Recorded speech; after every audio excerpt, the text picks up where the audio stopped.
Hey, doll. Hey, Rosebud. How are you? I'm doing good. So what happens when a marriage podcast season ends, but the marriage keeps on going? Well, this is the end of season 1 of Do We Have to, a marriage podcast. But trust us, our marriage isn't ending, but we do have some thoughts. Fingers crossed. Yeah. Today we're going out big, guys. For our season finale, we're going to be diving back into 90s nostalgia as we do every week. We're going to be pulling a card live on air, even though it's recorded, but we're going to be doing it live while we're recording it, and with our Let's Get Deep game by ByRelatable. Yeah. And we're going to be talking about our, reflections of season 1, our favorite moments, and everything that comes along with doing a full season of a podcast. Mm-hmm. So stick around. Sorry. Super sorry. Yeah, so this is Do We Have to, a marriage podcast. Emily is, not only are we done with season 1, but Emily is clearly checked out. So Do We Have to, crew, this is another rendition of Do We Have to, marriage podcast. I'm your host, Sean. I'm Emily.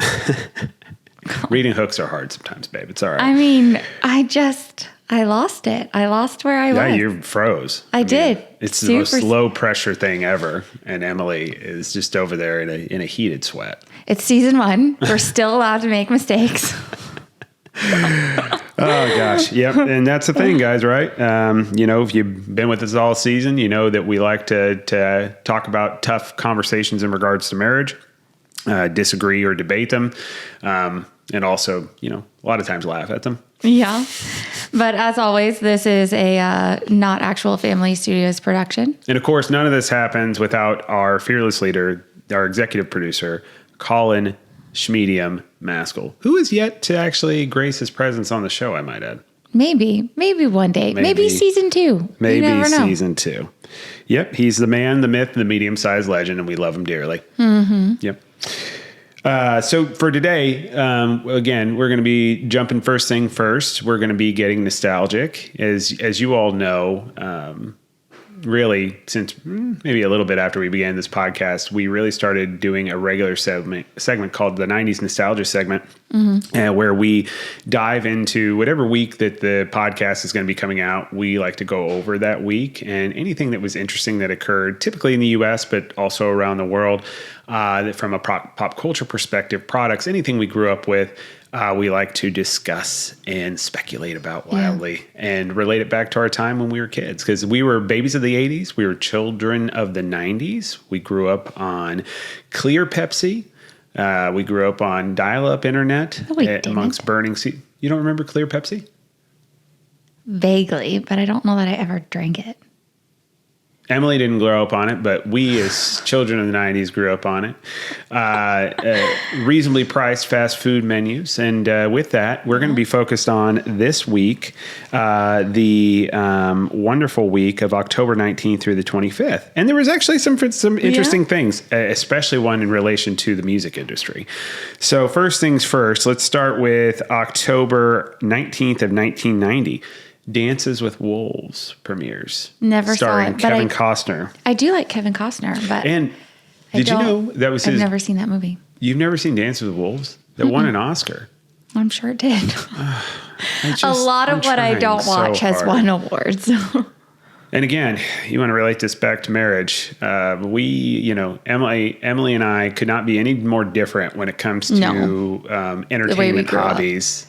Well, I mean, not even that, just entertainment hobbies. Emily is super huge into books. Yeah. I'm super huge into digital media, movies, TV shows, etc. Not that you're not, but Jesus, I don't feel like we could. I mean, we've been coming closer together as our marriage has gone on. But I think when we first started dating and our first years of marriage, we could not have been further apart. Yeah, no. And sometimes we still run into these very disappointing moments for me where there's a great classic film that Emily has not seen. Yeah. Much less has very much interest to see. But no, that sounds horrible. What is Dances with Wolves like? So let me tell you. So it's first off, this was his directorial. It's just let me just tell it. Okay. It was his directorial debut though, FYI. Kevin Costner? Yeah. Oh, okay. But it's about an Army lieutenant for the Union Army. He gets saddled with an assignment where he's kind of on the outskirts of the U.S. territory at the time, and he befriends a wolf. Soon later, he starts interacting, communicating with the Lakota Sioux, I think is what the tribe was off the top of my head. Matter of fact, they use actual Lakota language in the movie, which is, I always thought was really, really cool. Anyway, he ends up becoming a part of that. He ends up falling in love with a woman who was adopted by the Lakota tribe. So she's also white, but he ends up leaving his whole life behind and becomes a member of this tribe. It's fucking dope. You would actually really like it. It's a love story, really. I mean, but it is, yeah. How do you befriend a wolf? He becomes buddies with the wolf. I don't know. I mean, we have 3 dogs, so you can't. It's really not in the realm of possibility. I mean, wolves are not meant to be friends with. They're protectors. You hang out with them. You feed them a few times. You throw them a stick. I mean, the dogs are predators too. Like if we died and we were just laying here. And they would totally trade us in for a McNugget. They would eat. They would eat us. Oh, ew, no. Yes, they wouldn't eat us. Yeah, no, it's like a scientific But they would be fact. like, excuse me, you can have this person for a McNugget any day of the week. Not at all. They would literally eat us. Look it up.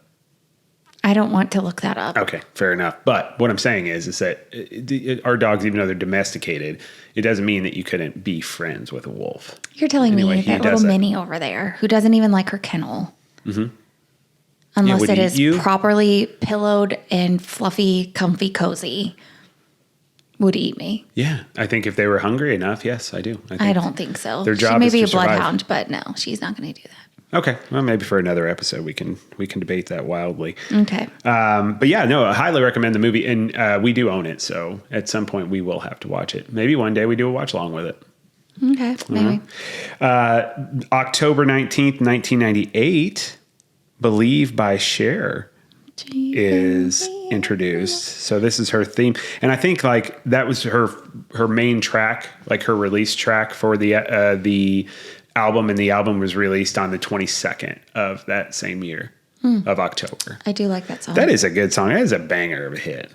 Yeah, it had auto-tune. I can feel something inside me say, I really don't think you're strong enough. Oh, I probably haven't heard that song in 20 years, and I know the words. That's when you know you have a good hit. She killed it. Is she Cher? Again, another artist that kind of did everything, right? So Yeah. and I know there's people that hate Jared Leto, but Jared Leto's, and she did this before Jared Leto, right? Music career, acting career, regular acting career, and Oscar. I don't know that I've ever seen a movie she's been in, You haven't seen to be honest with you. it's not Little Mermaids. What is that one called? With the girls. You've seen Moonstruck. No. Where she won the best. You haven't seen Moonstruck with her and Nick Cage. Oh, no. I don't like Nick Cage. He's an Academy Award winning actor. Sorry. Just because he's doing everything and anything now. And Just like I don't like Angelina Jolie, but she's a winner too. I really just don't like certain actors. Well, and he's really actresses. good. I think personally, he's really, really good in the movie. I think you'd like it. It's an independent film. And again, rom-com. Or yeah, I would say romantic comedy overall. It's very, very good. I used to sing this, or my grandparents used to sing a song from the movie all the time. It was just in the movie. It was, when the moon hits the sky like a great pizza pie, that's Moray. No. Highly recommend. But yeah, no, it's a great song. And still to this day, I hear it every once in a while. I haven't heard it in forever. It's timeless. It really is. You go into a gay bar, I mean, that thing's played on a regular basis. You go to like a Missy B's, grab a burger. When have you been? Like 20 years ago. That's what I just said. I haven't listened to the song in 20 years ago, but I'm pretty sure it was like played 4 times when the last time I had lunch at a gay bar. Okay. What, I can't go to a gay bar because I'm heterosexual? No, go. They make some of the best food and some of the most positive atmosphere I've ever been in. Matter of fact, I'd haven't been to recommend Missy everybody B's go out and- to lunch at a gay bar today and get yourself some positivity. Missy B's, I think the last time I went was for a bachelorette party. In Kansas City? Yeah. Yeah. I like it. There's never been a time I've been to a gay bar where It's not fun. didn't come out being happier than I was when I went in. Well, yeah. Yep. Yeah, completely agree. They're fun people. Shout out to Cher. Yeah. Congrats on the hit. Keep it up. Let's bring another one out. She's still rocking. She's in her 70s. She could bring out another song. Doesn't she have like a super young boyfriend right now that's like I don't know. maybe just 20? No. Really? I like think- 50 years older than? I think so. Well, guys do it all the time. Why can't a successful woman do it? Or maybe that's Madonna. Oh, that sounds very Madonna-ish. Anyway. But if it is Cher, who cares? Yeah, well. Anyways. He's 20. Grass on the field, play ball. I don't know why I said that. I know, but I mean, don't you think though? I mean, I do think that's kind of a reverse weird thing. You know what I mean? Yes and no. Yes. I am attracted to older men, obviously. But I mean, he's 20, so like the legal age is 18. So as long as you're within that, even though I think it's odd. I mean, I don't know commonality wise what you would have, and then just a few years prior they were underaged and in high school. When you're old enough to be their grandparent, though, I think that's a problem. Yeah, I mean, I would agree with that. But at the same time, men do it all the time. It's not like they, get in trouble for it or anything. So if a woman wants to do it, I just don't think we should make a big deal about it. It should have the same response that it's looked at with men, which is, oh, not for me. But I guess technically it's legal. What's that one coach that you just said basically has ruined his career because Bill Belichick? Yeah. I mean, that's gross too, in my opinion. But it's not just his. Okay, so if we want to talk about Bill Belichick for a second, it's not just him dating a younger girl. That's not great, and the optics of that are not great. However, it's the fact that he went over to the University of North Carolina and just really has seemed to have checked out as far as from a coaching perspective and has ruined his legacy in certain ways, in my opinion. He went off when there were, bye week in the college ranks is completely different from a bye week in the NFL. Mm-hmm. You're still game planning. You're still recruiting. There's these things you're doing. Yeah. And he went off on a vacation. For my understanding too, the girlfriend wants to be like a part of admin meetings or team meetings and all this other stuff. And it's just turned into a nightmare. I don't foresee him being there very long. I think they're going to try to get out of it in an amicable way where he's saying, hey, this isn't for me. And UNC agrees. And we're going to just do the $1 million buyout. But I tell you what, they keep getting thumped the way they are. And if it keeps being a media nightmare, I think they're going to fire him. Wow. But yeah, you can be higher, like you're considered to be the greatest coach of all time. And now you are where you are. And part of that is because you started trying to date a child. Well, when I say child comparatively what you are through life, what I mean? Because she's like 24. But I mean, I would consider myself still a kid. Like maturity wise, absolutely. I was pretty close. I mean, you're an adult by legal rights. But like if I was thinking about where it was in life at 24, I was just getting to the point where I could probably start taking care of myself. So I don't know if I would. I guess that's an adult. Okay, so you just started dating an adult, but clearly there's obviously some relationship issues there where it's created bad optics with the job that you're doing. That's not good, right? Yeah. Wow, you snuck Bill Belichick in there. I'm shocked by that. Sorry, I mean, that's just like where I kind of have a problem with, like, when you're old enough to be, like, their grandparent. Yeah, I know. I mean, for you wouldn't date a 20-year-old when you're 70. Yeah. God, no. That doesn't even sound fun. That doesn't sound fun exhausting now. Is what it sounds like, because you're kind of running things down, and you've got an energetic young male or female that you're... Sounds horrible. Sounds horrible now. Like, I think we're... Oh, if you were dating it, like, but yeah, good. That would be, but it would be much more acceptable from a societal standpoint. But it is what it is. I mean, what are you going to do? I don't know. Well, nothing. That's their life, not mine. I'm good. Do We Have To crew. Go to dowehavето.com, or of course you're watching us at youtube.com/@DoWeHaveTo, a marriage podcast. Let us know what you think about it. What is the biggest age gap that there should be for somebody to be able to be in a romantic relationship with somebody? I wouldn't say more than 10 years. I agree. Yeah. I mean, I don't know. But then, like, somebody's 60 and somebody's 45. Does that really matter? Yeah, see, that's this debate. But I think when you're definitely in your 7 years. Okay. Because I definitely think that when you're 70s, like, and then you're dating somebody who's college age, like, that's problematic, right? But that's just an opinion. Like, the legality of it is it's legal. So that it doesn't matter what our opinion is. Yeah. So, yeah. Anyway, moving on. Good little sidebar there. I appreciated that, babe.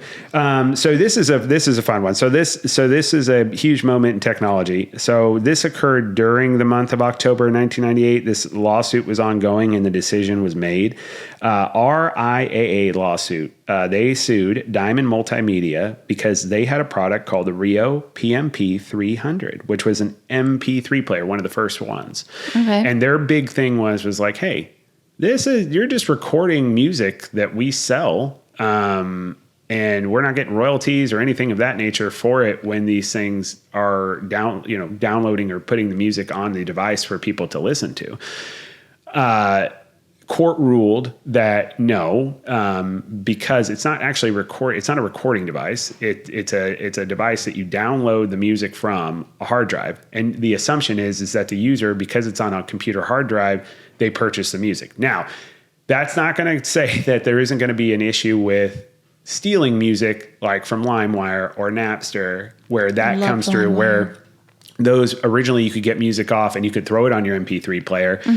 And nobody's getting money for that, right? That's a problem. So all of a sudden what happens is there's a court ruling for Napster and LimeWire and all those, and all of a sudden then you have to pay per song, pay per album, and then but you can still use the devices because if you bought the music, then you can put it on there. And that's what led to the generation of going from the Walkman, the CD disc, Walkman, and being able to then put it on small devices, ultimately leading to your phones. Isn't that interesting? Yeah. So they were trying to put a stop to that. Fuck no, we want to sell our CDs. I love it. And how do they? And they should have known. They should have looked in the future. Like, let's work with this, and we'll still be selling hipster 40-somethings albums. On that are on. Which did you use more, Napster or LimeWire? Napster.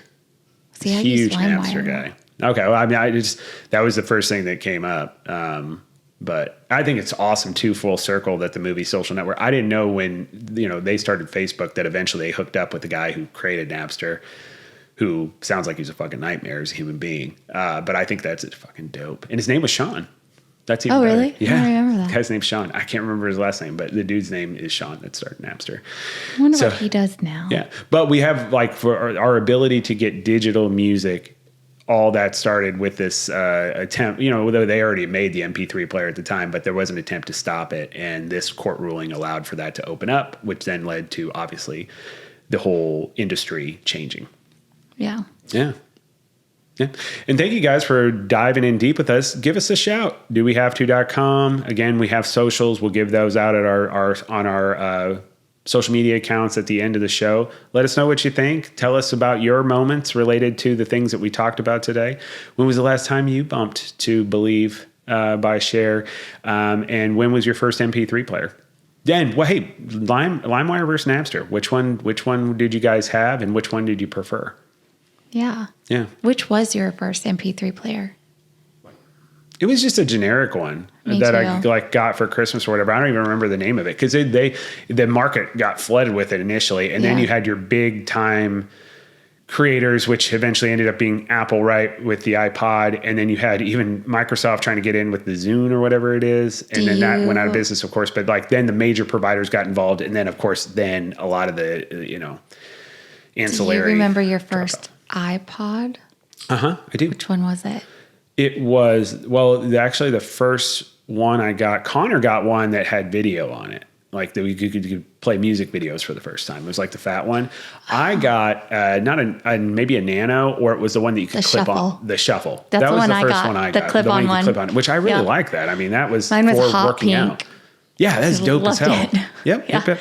I am 90% sure it's probably still in a box in my parents' house somewhere. If you still have that, I want to do. But the thing is how do we get music on it? Well, I guess we can still hook it. You hook in the little. It was like almost like the old school headphones hook in. It was like the long, the thing one. Like what my headphones have now. We still have that into the Mac desktop. We could still do it. Well, I mean, I use old-fashioned headphones on my phone sometimes, so I still have one of those little adapter thingies. Oh, I love that. Okay, all right, we'll have to break that out. But yeah. So again, guys, DoWeHaveTo.com, YouTube.com / Do We Have to a Marriage Podcast. Let us know, and thank you for joining us in 90s nostalgia. Now, as we typically get deep in the 90s, Emily and I also like to get deep with each other, and on a weekly basis, with the Do We Have To crew, we like to ask questions more than likely we have not asked each other before. And we do that by using a game called Let's Get Deep by ByRelatable. Yeah. I hate that name so much. I know. I do too. It's so pluck. Tell the wonderful Do We Have To crew or a new audience about the game. How does it work, Em? So it's a question game. There's 3 categories. There's icebreaker, deeper questions. They've got different versions. So you've got the couples version, which is what we do. And then there's like friends. There's one for sexy time that we will not partake in. I don't know. We don't have to do it on the show, but I don't know why we say no forever to that. Because we could spice things up. No, we're good. No? But you pull a card, you ask a question, you get your answer, you go through each category. Very I mean, I don't know.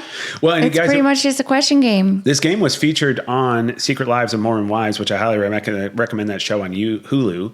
I don't know what Hulu is, but Hulu, shout out Hulu, fantastic show. They use the Friends version. So all the girls that are a part of Mom Talk, they were using that to ask each other questions and get to know each other better, utilizing the Friend version. You can access and get the game pretty much all major retailers, but Target, Amazon are the 2 big ones that have all the versions. So with that being said, we're on a icebreaker today. So Emily and I are going to be doing an icebreaker. Yeah. What do you got, baby? What's your favorite way to eat a potato? Oh shit! Interesting. Do you want to go first? Or want me to go first? I think I want to say a baked potato. Baked? No. Anything specific you would do with the baked potato, though? I take that back. I think a French fry. French fry. Any specific way you would do the French fry, though? Is there a specific French fry? Crispy, and then what about the cut? Waffle. Respect that. Okay. So crispy waffle cut. Yeah. So essentially Chick-fil-A fries. But like... Crispier? Yeah. Okay. So Chick-fil-A, we learn from your mistakes. We need to probably cook that up about 5 minutes more, and then they're perfect for Emily. You know what I would do? I would do twice baked potato, which I know for you, you're going to be like, what? But no, I like those. They're good. No, it's not that. It's just, when do I ever eat them? Never. But remember I made a twice baked potato, mashed potato the other day? Yeah. Oh, so good. It's so full.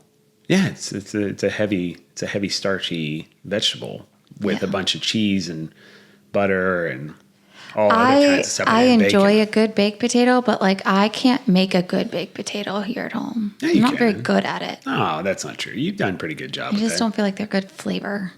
Oh, I mean, you don't have to do a lot with it. I feel like, little sea salt, some olive oil, let it in, and then you put your stuff in the potato after you open it up. Got to definitely have a little bit of pepper in there, right? Yeah. And then you wait, sour cream, cheese, bacon. Do we have to, crew? Tell us how you guys do your baked potato. What is your favorite potato? What is your favorite? How do you like to do it? What is the best way to make a potato? And hey, whatever community you're from. Emily and I obviously live in Kansas City, Missouri. It's not a big potato. I mean, we're a big barbecue city. So potatoes are a secondary thought. It's not like you do something special with potatoes, but I know there's cities and states out there that are more potato focused. So let us know. Do we have to crew all across the U.S. as well as around the world. So shoot us a line, dowehavto.com or youtube.com/@dowehavetoamarriage podcast. But twice baked potato. There's something about cooking it, mixing it up, doing it, getting all the ingredients in, and then rebaking it so everything is just baked in. I love it. Yeah. Heavy. Yeah, definitely heavy. And to the Do We Have to crew, again, as you can see, whether it is the most simplest of questions or the most deep of questions that require you to think. It does make you think and allows you to get to know your partner in ways that they didn't know before. Did you know I was a twice baked potato guy before we started having this conversation? No, because I think in our entire marriage, we probably ate twice baked potatoes maybe 2 or 3 times. Exactly. So it's a good way to get to know her. And this is something you can do with somebody you're on a first date with, or somebody you've been married to for 13 years or even 80. You just never know. You'll keep learning. Yeah. Yeah. It's awesome. So, we've gotten deep with each other. We clearly got deep with season 1 this year. We did. This is the end of season 1. So it's bittersweet. But I'm proud of ourselves. I'm proud of us too. Today will be the 42nd episode, right? Which will be released on the 24th of October. It's the evening of the 22nd of October. So, with that being said, right down there. So, I mean, it's almost been exactly a year from the time we put our first episode out, and we almost made it. We almost did an episode every week of the damn year. It was pretty close. We had some hiccups here and there. Couldn't get the video working to start out. That's interesting. So if you do go back to our archives, and again, dowehavto.com, we're on every major podcast app that's out there and available, as well as we can see our video at youtube.com/@dowehavtoamarriagepodcast. First couple episodes, you're just getting an audio feed, and it's because we could not work the fucking cameras. Do you remember that? Yeah. That was a nightmare. And then we figured out how to do it from our phone. I don't want to say it was Colin that fucked us on that, but he did make a big deal about doing the cameras. And then he did, in Colin, who I love more than anything in the whole wide world. He's the best ideas. He's one of the smartest human beings I've ever been around. He's fantastic.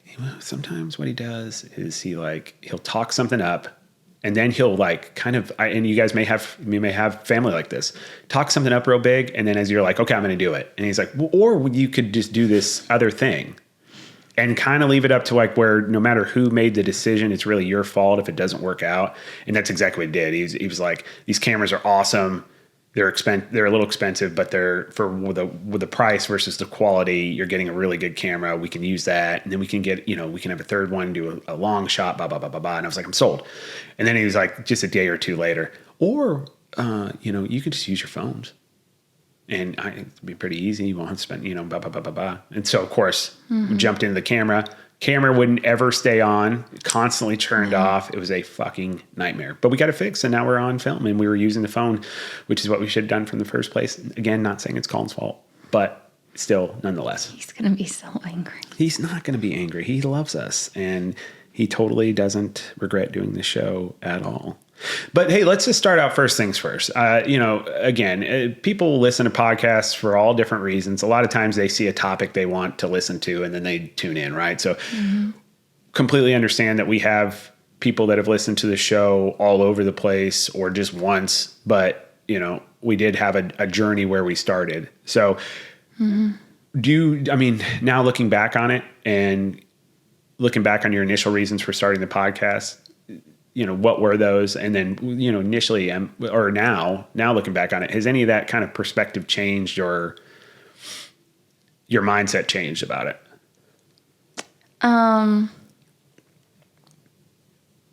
Yes, I think so. I think I wasn't prepared for all the stuff that we were willing to share. Sure. That makes sense.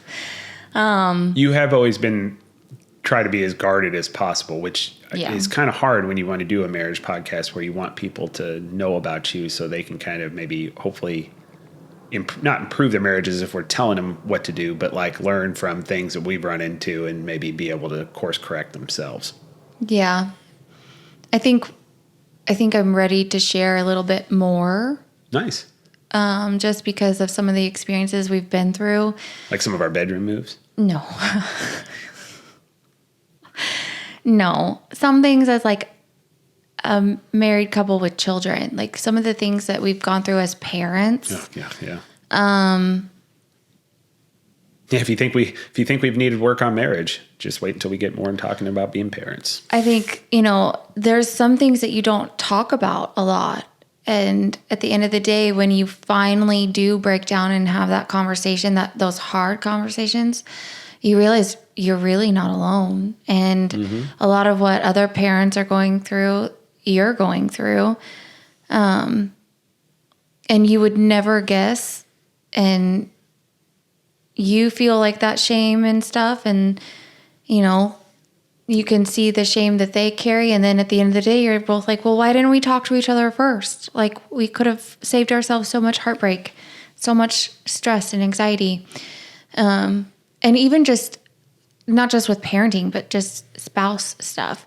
I truly do believe that a marriage should stay between a husband and a wife, but there are ways to talk about it and express it and learn from other people without completely inviting them into your bedroom door. Does that make sense? Like, It does. I mean, I think there's a way to keep your guard up without shutting it out.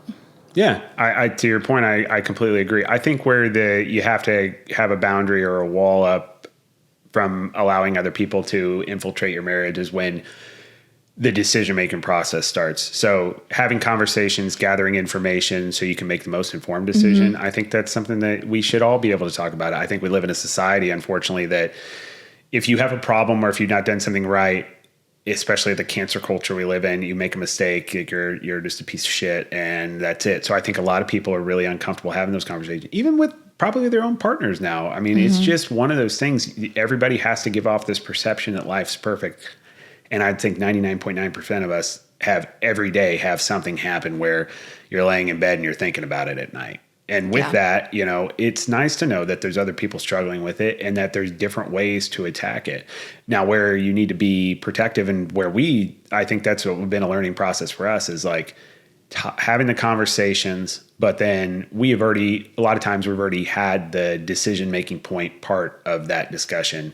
So we're able to talk about it. But if it was something where, hey, we're still on the fence about this or we're talking about this topic, not allowing people to come in and affect our decision. We make the decision based on what's best for us and our family because everybody's different. We're all snowflakes. Yeah. Right? Yeah. I think it's also been really fun just to like have a conversation with you. Yeah, no, I think we started this because you had a wild hair and a dream of doing something like this, and it evolved into your original plan into this. And I think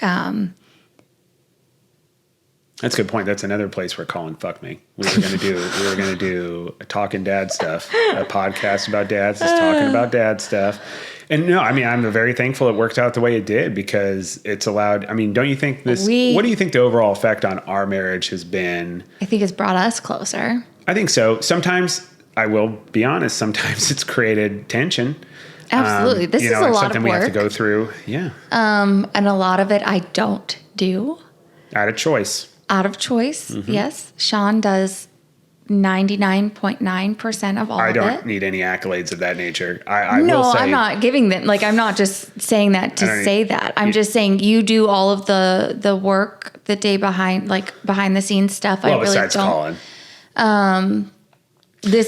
I really just show up for filming and talking. I don't participate a lot in it. I should. I will say for it being your idea and then pushing to do it, sometimes a little lack of participation is a little frustrating. Yeah. But I also think at the end of the day, if we absolutely had to, we could work together. We're doing it. End in divorce. Yeah, no, I mean, we're doing it now. I mean, I'll unfortunately sometimes blow my top about it. But I think you handle it very well. I mean, we don't make money on this. This is literally just something you and I have started to do that we do to enjoy each other's company. Right. But I'm going to be... We prioritize this, and I think at the very least, it's being able to put each other on the priority list of the week, because we get very wrapped up in practices and kids and work and other responsibilities, and those things easily take out you and me time. Yeah. And this forces us to still make you and I a priority. And I think that's the best thing that's happened from this experience. Yeah. What do you think the biggest thing like this project, season 1 of this project, has taught you so far, out of curiosity? And I'm curious. It's not even something that's on the paper. I'm just curious. Like, what is like your biggest takeaway or learning thing from this? That's really hard. Well, I can tell you, I was thinking about this. I've thought about it a lot. Is that when we were a lot bigger, and for those of you who are listening for the first time, Emily and I, I was a couple hundred pounds heavier. Emily was close to that. We were both really overweight and very unhealthy. And it's just interesting what we do in a week. So here I was, essentially filing a complaint of like, hey, I'm doing all of this for the podcast. And then you're kind of you're coming in, you're recording, which that's not necessarily fair. There's things you contribute to it. But it's just like the physical tasks. But I think what I've learned the most about this is how much you actually can do without actually like, oh my God, I'm exhausted. And we do all the kid stuff. We do all the family stuff. We do work, exercise, which has been an important part of everything we're doing. And then on top of it, the podcast. If you would have told almost 400-pound me 3-4 years ago that this is what a day to day would be like, where it's like, oh, hey, you're going to work and then you're going to work again on the podcast after work while taking the kids to school, while getting your son to the gym, then to football, shout out Necco Raiders, gym, then to football, and then getting back home and then, spend time with your father, doing dinner, and then going back to bed. And that's just what a day was. And you're just good with it. You can do that Monday through Friday, essentially. I would have said you're out of your mind, and no way. And so it gave me the idea that, number one, there's so much more we're capable of doing. And so if there is something we're passionate about or want to do, that's what we perceive to be something extra, there's no reason to not be doing it. It's only you. Yeah. You're the only one preventing yourself from it. And if it's things like, hey, I don't have enough energy, then you need to start looking at how you can self-improve to accommodate for that. And leading from the front. That's the other big thing. I think that taking the initiative to do something like this big that most people are going to shit on. I mean, we've talked about it. I don't think there's really anybody we've talked to that we know that isn't like, with the exception, I mean, there's small population of people that are like, oh, this is great. This is a good idea. Most people, including family, you're going to be like, it's great you're doing this, but like, it's not for us and we don't really get it because you're going to be misunderstood, and that's fine. That's part of it. I mean, it's just one of those things you have to understand. But if you lead from the front and you do this, our kids are talking about doing a podcast. So, I mean, like, how many 10, 11 year olds are talking about? Maybe there's more now because of the age we live in, but like doing entrepreneurial things. Something outside of just going and getting a job and making money for somebody else and getting a very, very small fraction of the return of that. That's something leading from the front. Getting out and exercising. Seamus and I today is going to be 171 days in a row of doing cardio and lifting, assuming we do it, which we're going to announce our Peloton top 20 here shortly. So stay tuned for that. But the ability to lead from the front and actually do the physical activity, show how it's beneficial, and then help them stay consistent with it. I think we're very successful with that for Seamus. We have to start getting successful with that for the girls. Otherwise, they're going to end up going through the same growing pains that we have. And God, I hope it doesn't take them till they're in their almost 40s to figure it out, or at least somewhat figure it out. But it's definitely a concern. Yeah. Yeah. So those are the kind of things I learned or picked up for like my big overall like ones. if it's something you actually are interested in, like it's a choice to just commit and then do. When we first started it, we did get a lot of feedback of like, why would you add another thing to your plate? Like, you guys have so much going on. You guys are going through so much. You're doing so much. And it's like, why would you just add something else that seems so minute at the end of the day that doesn't seem like it's going to make a difference? Like, why are you wasting your time? Well, why not? Like, why not add something else that we possibly enjoy, that we have fun doing, that we look forward to doing? This isn't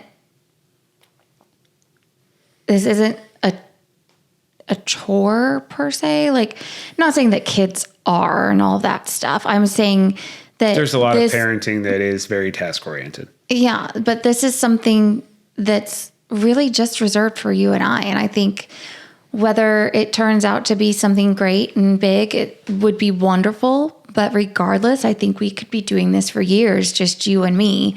And whoever listens, great. Whoever doesn't, that's fine too. Yep. It's just, this is us. This is our life, and we're going to break it down and we're going to reflect on it. We're going to go through it. And at the end of the day, if this is only just for you and me, and then maybe one day our kids to listen back to it and say, well, heck, mom and dad did this. And how cool is that? Like, it's not for anybody else really. Yeah, no, We love the crew that follows us. Yeah. We love the people that are cheering for us. And we want to make are an part impact of to us. people that are likely, as all of us are going through things on a daily basis as individuals and as couples, married couples. And we want to be able to hopefully give you the sense that we're right there next to you. We want to leave a positive footprint on the world. Yeah. And this is our way of doing that, besides our children. Yeah. And I think the final thing that it's taught me, even though I'm not good yet about just being fully in it and being appreciative of the opportunity. Sometimes I bitch about it, but I do think I've learned that a husband's role, and I've talked to you about this before, like a husband role is truly that of service. So like the doing of things to take care of others, specifically focus of your family, is something I've learned from this show, just because of all the things that it entails doing, all the things that we have to do around it, and then taking care of our family on top of it. And then our dad, Papa Ron, we don't have the same dad, but Emily calls dad, which is awesome. But, all the things that we do, I mean, it's a life of service. And I'm not good yet about there's times where I lose my cool and I'm like, God, I'm doing all this fucking shit. And sometimes I think that's where we've talked about this a ton, right? It's like kind of figuring out what the natural roles are of a wife and a husband, but then also what the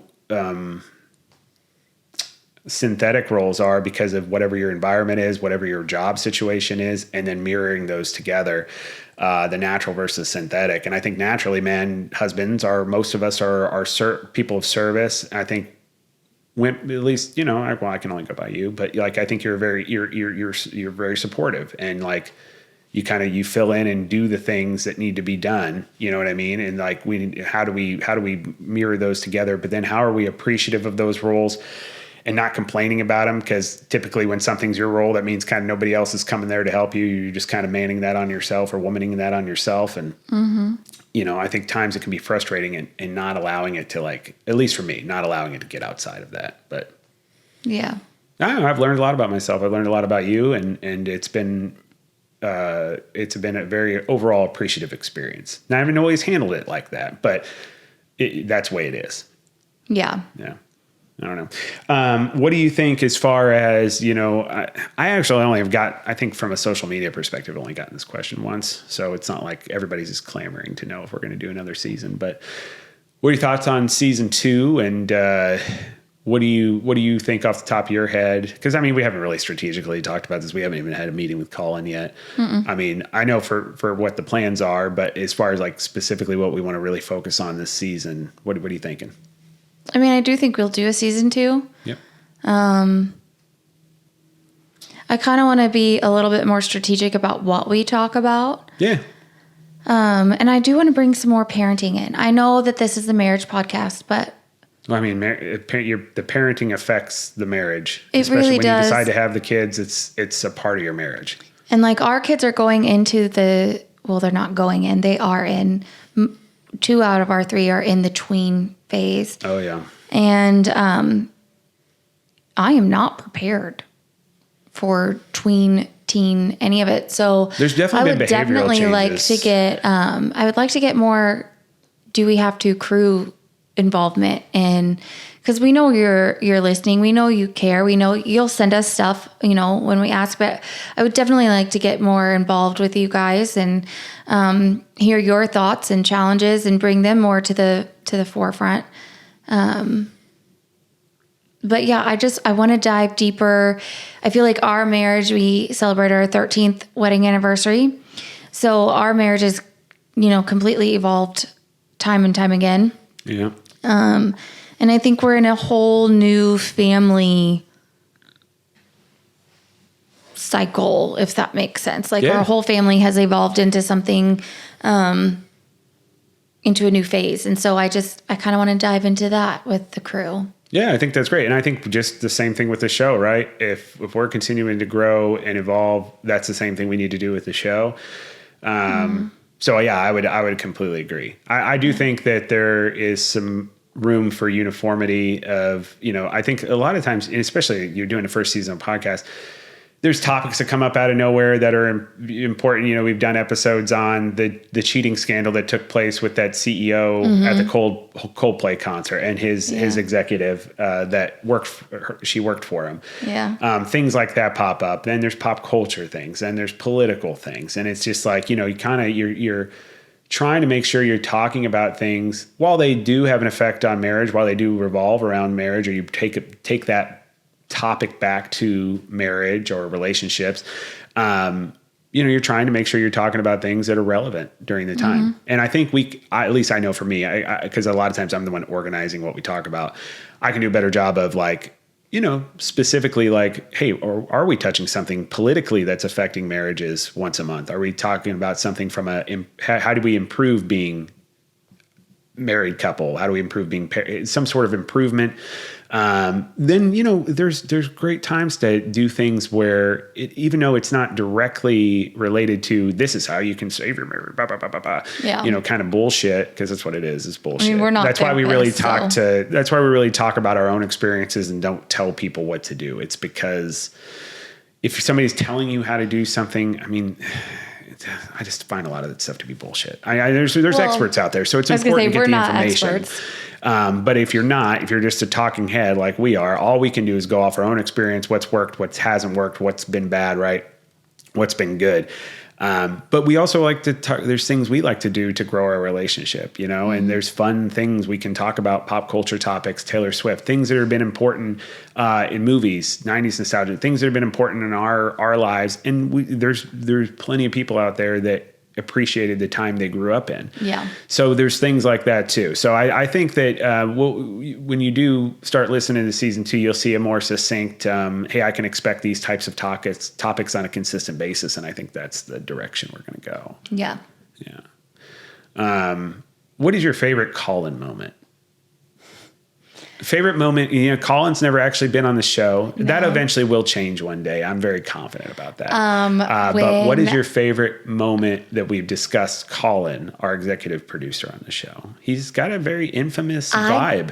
I gave him a zinger, and I didn't realize that I did, but apparently I gave him a zinger, and he was like, I thought you were on my side. What was that? It was something to do with the lawn mowing thing. Okay, the forest. I talked about his forest. Oh, yeah, because he's, yes. Colin's done very well for himself. He lives in a very nice neighborhood, has a very nice home with a very large yard that backs up to a forest that he may or may not own and may or may not charge taxes to the people that live in it. He gets very self-conscious about that. And I like to talk about it as much as possible. Emily typically is very good about being pro-Colin when I'm giving Colin a hard time. I am pro-Colin. But every once in a while, she'll just kind of take that bus and run right over. I did. I overstepped, and he goes. I expected it from Sean, but I never expected it from you. That's exactly what he said, and I was like, oh. It's the most Colin statement I've ever heard. What? I expected it from Sean, but I didn't expect it from you. That tracks. That absolutely tracks. Yeah. And you guys, there's plenty of shenanigans. We talk positively for the most part, but there's also times where, you know, Uncle Colin gets a little outside of himself and he needs to be, you know, it needs to be discussed on the show. We frequently do that. My favorite is the episode where, you know, of course, and I highly recommend you watch it, youtube.com/@DoWeHaveToMarriage podcast. You're going to want to watch the video of this, where I gave my full formal written apology to Colin for sometimes spreading false information about how he treats us as an executive producer and as a member of our family. It's so ridiculous. So highly recommend you get out there and you catch that episode. I wish I would have remembered what episode it was, but if you listen to him, you watch him, you'll know when it happens, especially if you're watching it. It's very powerful and very moving. And I think Colin would agree that it may be the best apology in the history of journalism. I don't think you would. Absolutely. I don't think so. But hey, you know, guys, moving on to season 2, we got some fun things coming up. So I can tell you at least specifically now, we're going to be, as I was just mentioning, you know, kind of the fun realm of things. We're up against Halloween. Emily and I are talking with Colin. We may be changing locations, and by location meaning go from our wonderful dining room to the living room and get a little bit more comfortable with the Do We Have To crew and do a watch along of a classic horror movie. We'll be announcing later this week on social media what movie we'll be watching. It'll be available. A watch along essentially, and this is a very regular thing podcasts do, but a watch along essentially will be, we'll get on, we're going to go and we're going to watch and comment through an entire film. This will just be for Emily. This will just be like going to the movies with me on date night. Because I don't shut the fuck up during a movie. I love to talk about movies. God, I'm that guy. I'm so sorry. But it does serve a purpose, though, because we can do a commentary on it. And so essentially, we'll together, anybody who's listening, we'll push play at the same time and we'll watch a movie together. With it being released on Halloween, we're going to be doing a classic film. I'm targeting right now, and Do We Have To crew, feel free to interject or anything, but I'm thinking Nightmare on Elm Street 4. And the reason is there's some relationship aspects to that. There is or the zero eventual relationship. Courtship. No, there's a courtship that starts taking place that leads into the next film where we're in the process of, or they got engaged in the movie following. So there is a courtship that's happening. There's relationships, there's family, there's parenting, there's all kinds of things that revolve around a marriage while Freddie is motherfucking slicing and dicing. And it is one of those movies where Emily doesn't like horror movies. So I don't want to, my goal is not to scare the shit out of her. This is definitely one, even though it was the highest grossing Nightmare on Elm Street from a theatrical performance perspective, it's definitely when Freddy Krueger became a pop culture icon, and they were definitely doing some more slapsticky types of things and more like general audience type of reaction type of stuff. So it's, in my opinion, it's not near as dark as like going back to the first one. I don't want to go to any of them. I know, but we're going to do it, and we're going to release it on Halloween. Then we're going to get back to jumping into Life of a Showgirl. I'll make sure the thumbnail doesn't have fucking Taylor Swift's album on it this time. Good God, couldn't advertise anything about our episode from last week, but we did do the initial, reception of the album. Talked about what our community did for Taylor Swift's release, as well as we, discussed the first 3 songs, and we're going to continue breaking down that album. So we're going to then, do a series, finishing up the rest of the album, maybe in a 3-parter. Since it's 12 songs, we've done 3. I think 3 is a good shot. Yeah. And then from there, we'll continue to announce what we're going to be doing. As Emily said, we're going to be talking about parenting. We need to really get into our weight loss story. We haven't really done that. And then we've had a lot of questions about it. Absolutely. Getting our weight loss story and talk about what the process of gastric bypass surgery is. What's been the process of taking GLPs? What are the things that we've been doing on top of working out every single day that we're doing to sacrifice and be as healthy as possible and do that lead from the front for our kids, right? Yeah. Continue to listen to us. We greatly appreciate everybody that Do We Have To crew and everybody who's given us a shot and listened to us. And speaking of our health journey, this is where we're going to transition it, and we're going to talk about our Peloton team. Right? Yeah, sure. So Emily, tell us a little bit about our Peloton team. You can follow us on Peloton at Do We Have To. Sean is at Do We Have To Pod Casey. I'm Emily _in_ Casey. That's our individual usernames, and then our team is Do We Have To Crew. That's right. Follow us. We do challenges every week. We announce the top 20. Peloton did something weird. There was only 19 listed for time this time. So that was interesting, but there was only 19 folks listed. Oh, on the challenge? And it's not that they joined the challenge. This is just general. Here's everybody who's been working out for some reason. I don't know if it's a glitch on the app or whatever, but there's only 19 listed. Unless we're all just either 70 of us or just or 80 of us. Yeah, it'd be 80. Yeah. By the way, we're at 99. So you could be the 100th member of the Do We Have To crew. All you have to do is go to Peloton. You don't need a bike or anything. You don't need the equipment. They track your running. They track you lifting, the time. They, based on your height and weight, they tell you how much calories you're burning, and they track the amount of time and everything you're working out.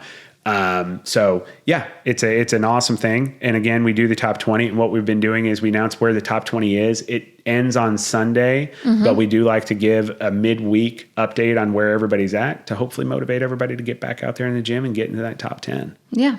All right. So, Go for it. First place, continuing. She's on a 3 or 4 week streak now at this point. Out of Birmingham, UK, Brown Eyes, 19, 7 hours, 36 minutes. Our wonderful international Do We Have To crew. Barbie Gal, KC Mo, 5 hours, 15 minutes. Stacy Osterthan, Missouri, 4 hours and 23 minutes. Peladonna Sorass, KC, 4 hours, 19 minutes. Number 5, Do We Have To Pod KC, out of KC, obviously, 3 hours and 49 minutes. Number 6, Michaela Bryn, KC, 3 hours and 15 minutes. Number 7, Rock Chalk Stelts, Kansas, 2 hours, 57 minutes. Rich Tokheim, out of Omaha, Nebraska, 2 hours and 52 minutes. And number 8, number 9, Krabby Cakes KC, 2 hours and 45 minutes. Number 10, Not a Runner Katie, Iowa raised. She lives in Kansas. She's a teacher. Shout out to all the teachers. 2 hours and 20 minutes. Number 11, Kelsey Lifts out of Garwood, Texas. 2 hours and 19 minutes. Number 12, Raising Cane out of Maryville, Mo. 2 hours and 11 minutes. 13, Penny F out of Toronto, Canada. Congratulations on your World Series appearance now for the Toronto Blue Jays. She's at exactly 2 hours. Number 14, one of my favorite bosses of all time, Alex_runs out of Lee Summit, Mo. At 1 hour and 53 minutes. Fit Queen Lisa out of Overland Park, Kansas. The fancy part of Kansas, 1 hour and 52 minutes. Shanna Banana Can, 1 hour and 50 minutes. Casey Lama out of KC, 1 hours and 45 minutes. Vito 63, a classic Do We Have To crew member out of Mississippi, 1 hour and 40 minutes. Shan Rob 34, KC, 1 hour and 36 minutes. Nice. You get on there, Emily. You'll get there. Well, I was on there last week and then I got kicked off. Hey, you still got half the week to jump on that leaderboard, and I still got half the week I'm to get up just further. Under that last time. I know. Barely. I've had like 1 hour, 20 minutes or something like that. I've never gotten first place. I've gotten second a couple of times, but I've never gotten first. So that's my goal. Yeah. In the meantime, you can follow us on our socials at dowehavto.com. That's our website. Instagram, Facebook, and Threads is at do.we.have.to. I love that one. I don't know why. Anyways, on Twitter is at Do We Have To Pod. TikTok is at Do We Have To A Marriage Pod. And of course, you can watch us here on YouTube at Do We Have To A Marriage Podcast. And to all the Do We Have To crew, thank you so much for tuning in this entire season. All of our footage, again, as Emily just mentioned, is available on YouTube and all podcast apps. Go out and give us a listen. Get caught up before season 2 starts. Plan for season 2, episode 1 to be out on October 31st. So happy Halloween, everybody. Emily, final thoughts on today's show and any advice that you'd like to give the Do We Have To crew? Be kind. Learn something. Absolutely. It's been an absolute honor to do this with you, my love, my beautiful Rosebud, and I'm looking forward to doing season 2 with you. For all of those out there who have ideas or have things or just feel like something's missing, there's never a time where you can't start. Just do it. And I'm telling you, good things will happen. And when you go out there and you start doing it, don't be an asshole. I love you. Love you, Rosebud. Bye. Wake up, I'm about to shake up every little thing, show you all that we can be. Come dance in my club.